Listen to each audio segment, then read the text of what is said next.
El siguiente relato se llama Exploración Urbana.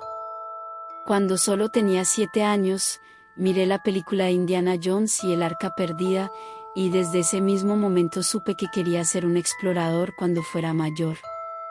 Recuerdo cómo fui a mi habitación y prácticamente tiré todas mis cosas del espacio exterior y abandoné todos mis deseos de querer ser astronauta.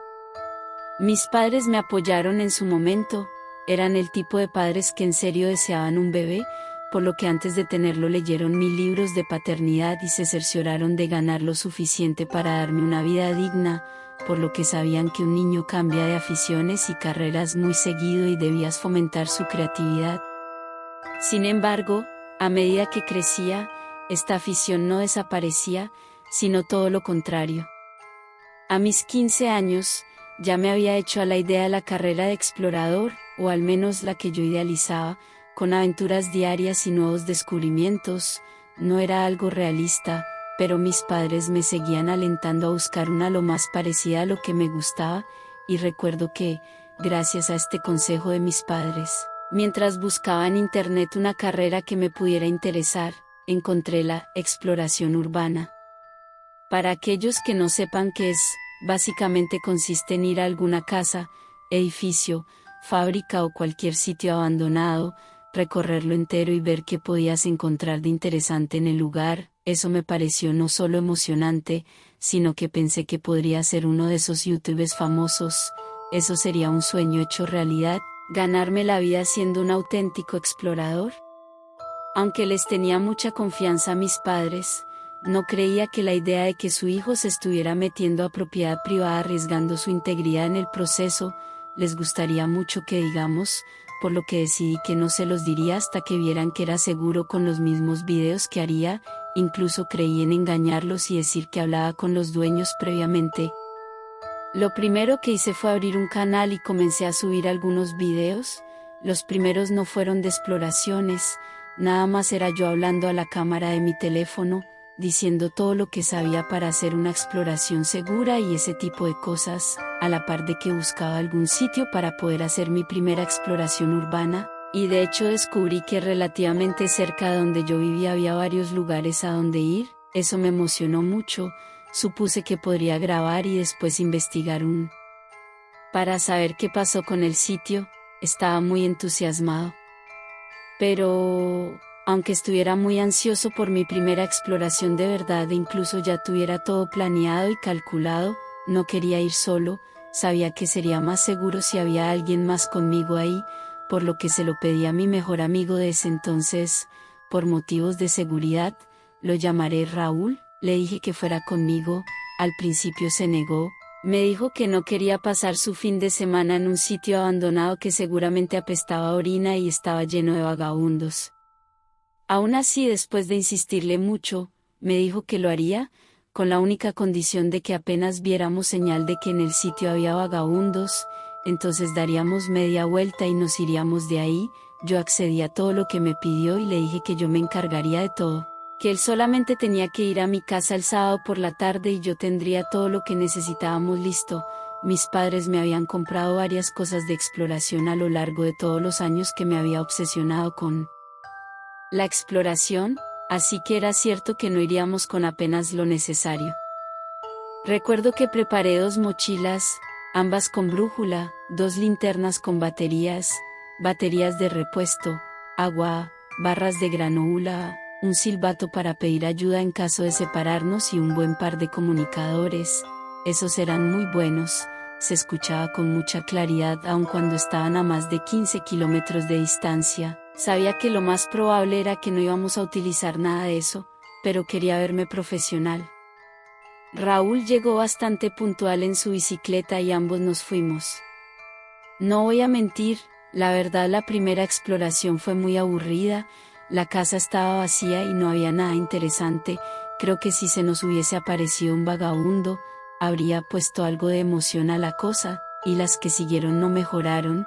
Recuerdo que estaba más decepcionado porque mis expectativas sobre la exploración eran muy alejadas a la realidad. Mi canal no tenía prácticamente ninguna visita, llegué a replantearme la idea de querer hacer algo así toda mi vida. Y yo supongo que mi mejor amigo se dio cuenta de cuánto eso me estaba desanimando, tanto así que un día llegó con una noticia para mí.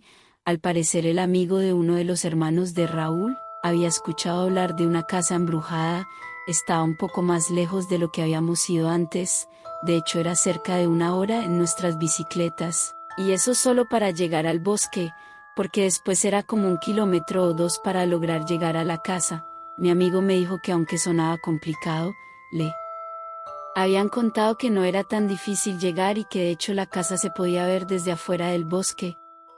Al principio dudé un poco, a decir verdad, no era que me diera miedo la casa, al contrario, no creía en fantasmas, así que daba igual, pero no estaba seguro de poder desaparecer tanto tiempo de mi casa sin que mis padres me preguntasen a dónde iría, y obviamente no iba a decirles que iría a meterme a una casa en medio del bosque a 1 hora de donde vivíamos.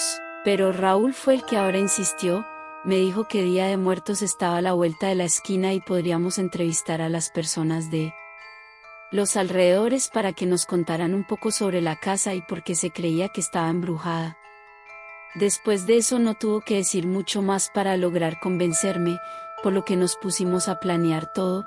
Yo les pediría permiso a mis papás para ir a dormir a su casa y después su hermano nos ayudaría a irnos y nos cubriría todo el tiempo que nos tardaríamos.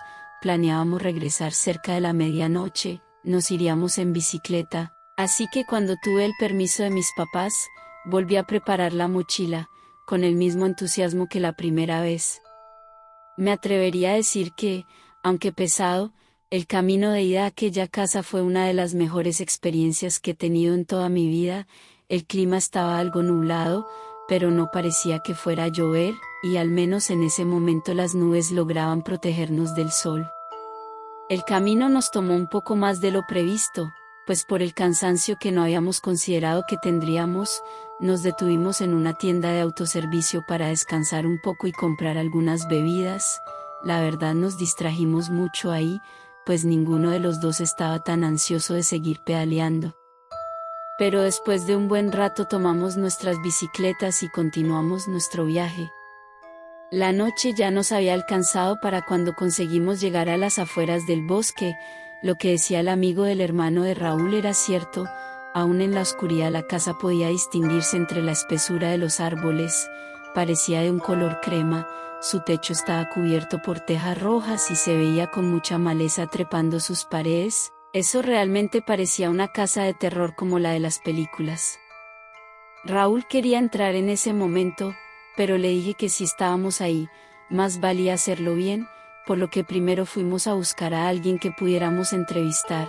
Los adultos son más cooperativos cuando les dices que es parte de una tarea para tu escuela, pero a decir verdad, aunque amables, ninguno tenía una gran historia que contar y tampoco sabían nada sobre quién fue en un pasado. De hecho, lo más que pudimos conseguir fue saber de cada persona que entrevistamos. La casa ya estaba ahí desde que ellos tenían memoria. Hubo una advertencia de no entrar, pero no tenía que ver con fantasmas o antiguas creencias, sino porque esa casa era tan vieja que podría colapsar si nos metíamos a explorar, pero esa no era una razón válida para nosotros, por lo que cuando terminamos con eso, volvimos a la entrada del bosque y emprendimos la caminata. El tiempo que nos tomó encontrarla se nos pasó volando. Hacíamos bromas y hablábamos de cosas que nos pasaban en la escuela. La puerta de la casa estaba tapada con tablas, se veía que en un pasado había tenido una puerta, pero en ese momento no la podía ver por ninguna parte. Supusimos que quizás para que los niños no quisieran entrar a jugar a la casa, las personas del lugar se habían encargado de tapizar puertas y ventanas. Yo alumbraba a mi amigo con la linterna mientras él intentaba patear las tablas con la esperanza de que éstas se rompieran, pero rápidamente se dio cuenta de que los clavos parecían sobrepuestos. Se podían sacar y volver a meter sin ningún problema. Se nos hizo un poco extraño, pero al mismo tiempo, algo que nos beneficiaba mucho a nosotros, por lo que quitamos las tablas, escondimos nuestras bicicletas en la maleza lo mejor que pudimos y entramos. Estaba muy oscuro ahí adentro. Yo comencé a grabar. En la parte de abajo no había gran cosa, nos sorprendía que aún hubiera algunos muebles, cosas como estantes o sillas de madera, se veían muy pesadas y dañadas por el paso de los años. Supusimos que esa debía ser la razón por la que nadie se los llevaba. Decidimos subir a las habitaciones, pues no había mucho que ver en la parte de abajo. Había un grafiti en la primera puerta, era muy extraño, lo habían pintado con pintura en aerosol color negra y tenía una forma peculiar. No era un pentagrama o una cabeza de cabra como en las películas, era más como 3 líneas en diagonal, de manera que ninguna de ellas se tocaba, y a los costados había 2 líneas curvas que casi completaban un círculo, pero de nuevo no se tocaban entre sí. La intentamos abrirla, pero no importó qué tan fuerte lo intentamos o lo que hiciéramos, la puerta simplemente no se movió. Nos rendimos después de un rato y decidimos seguir con las demás. La segunda, al igual que la entrada, no tenía puerta, apestaba horrible, había varias botellas de cerveza rotas por todo el piso, además de un viejo colchón que en algún tiempo había sido blanco, pero en ese momento tenía manchas por todos lados. Pero creo que lo peor de esa habitación, además del olor, era una de las esquinas, pues parecía que alguien había vomitado ahí, pero no era vómito normal, este era más parecido a sangre, con pedazos de comida. Raúl retrocedió por el asco y me dijo que eso era suficiente para el canal, que debíamos salir de ahí en ese momento, pues el lugar no le estaba gustando y ya quería volver a casa. Y ahí fue donde considero que fui un mal amigo. La verdad, supuse que estaba siendo gracioso, mi intención no era hacer que se sintiera mal, pero comencé a decirle cobarde y que ya estábamos ahí, que dejara de comportarse como una niña y que debíamos al menos terminar el recorrido. Como dije, pensé que estaba siendo gracioso, éramos mejores amigos y solíamos molestarnos muy a menudo. Recuerdo que, para seguir un poco más con la broma, apagué la linterna que yo traía en las manos, como él guardó la suya antes de entrar a la casa para intentar abrir, no habíamos tenido la necesidad de sacar otra, por lo que solo yo traía una. Cada vez que la apagaba, me alejaba 2 o 3 pasos, y le decía que algo me estaba jalando a la tercera habitación. Me detuve cuando encendí la linterna y pude ver un auténtico miedo en sus ojos, recuerdo que incluso estaban un poco vidriosos. Dejé encendida la linterna y le dije que estaba bien, que podíamos irnos, quedaba igual. Sin embargo, justo cuando terminé de decirle eso, los dos escuchamos una voz que decía: alguien entró. No eran de ultratumba o voces que no sabíamos exactamente de dónde venían, sabíamos que no eran fantasmas, eran personas. Nuestro terror se incrementó cuando dijeron que estábamos arriba, la linterna delataba nuestra ubicación, rápidamente la apagué e intentamos escondernos a oscuras. Sin más remedio nos introducimos más en la planta alta. Esas voces no se escuchaban para nada amigables como las personas que habíamos entrevistado momentos atrás, estas parecían muy enojadas porque habíamos entrado y por los pasos sabíamos que no era solo una persona. Nuestros ojos se acostumbraron a la oscuridad muy rápido, pudimos ver un armario que se podía cerrar por adentro, pero para nuestra desgracia, únicamente una persona cabía ahí. Supongo que en parte sentía culpa de que ambos estuviéramos ahí. Después de todo, si no me hubiese puesto terco para entrevistar a las personas, probablemente pudimos haber entrado antes e irnos antes de que esos hombres llegaran, por lo que, sin pensarlo mucho, le dije que yo me ocultaría en otra parte, y sin dejarlo cuestionarme me alejé de ahí. No sabía a dónde ir, se escuchaba que esos tipos ya estaban por terminar de subir la escalera. Sin reflexionarlo mucho abrí una de las puertas que aún no habíamos abierto. Para mi fortuna, no hizo casi nada de ruido al abrirse. Para mi sorpresa era muy parecida a la segunda habitación que habíamos visto. Esta igual olía asqueroso y había un sucio y repugnante colchón en el centro. En la esquina no había vómito como en la anterior, pero sí estaba mojada, como algo que no se había secado. Encendí mi linterna por un momento, quería ver si había un lugar donde pudiera esconderme. Mi corazón latía muy fuerte al escuchar a aquellos hombres recorrer la planta alta. Ya con la linterna encendida, pude ver que había un montón de cajas de cartón apiladas en una esquina, por lo que, sin muchas más opciones, apagué mi linterna y me escondí detrás de aquellas cajas. Cuando me puse de cuclillas para esconderme mejor, Pisé el cuello de una botella de vidrio, aún en la oscuridad pude ver que aquella botella estaba rota. Sin pensarlo dos veces, la sujeté y me preparé en caso de que me encontrasen, pero para ser del todo honesto conmigo mismo, nunca hubiese tenido el valor de apuñalar a alguien con una botella rota, aunque mi padre siempre decía que no importaba si no eras capaz de hacerlo, lo importante era aparentar que sí podías hasta que fueras realmente capaz.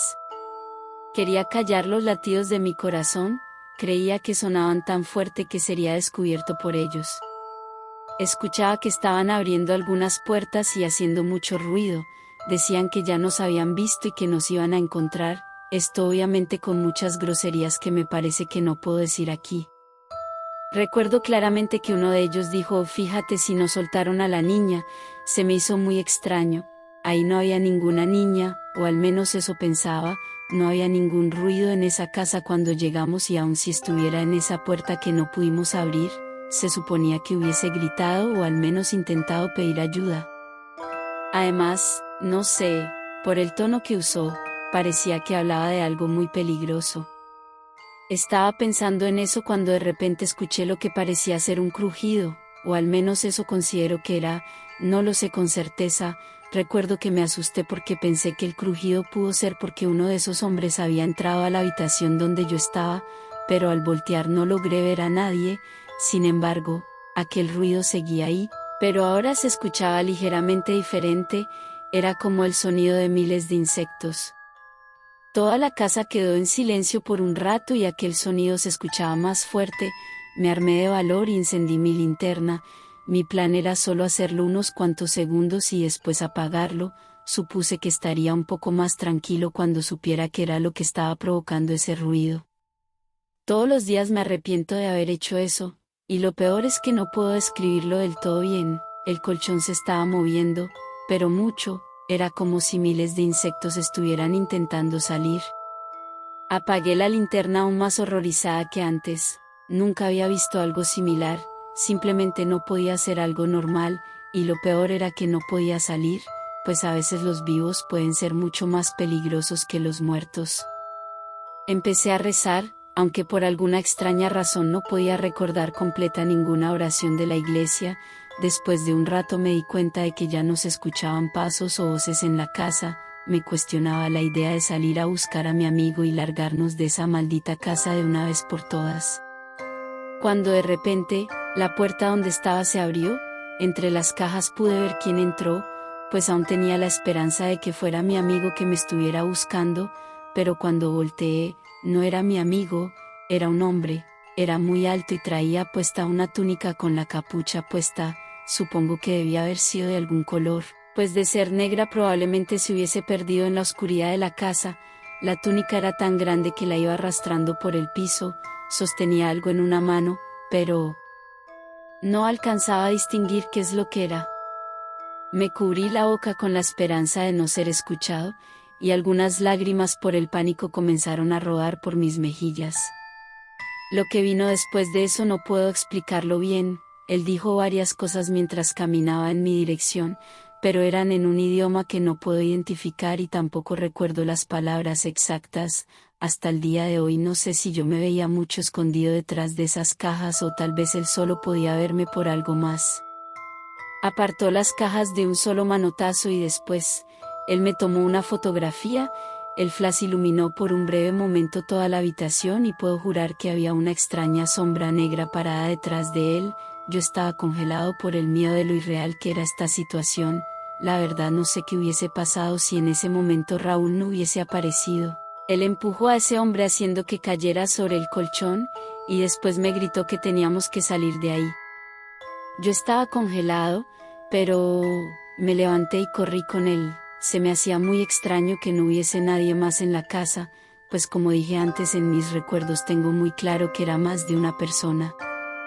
Mientras quitábamos la maleza con la que habíamos ocultado nuestras bicicletas, Raúl no dejaba de decir: me tomó una foto, él me tomó una foto.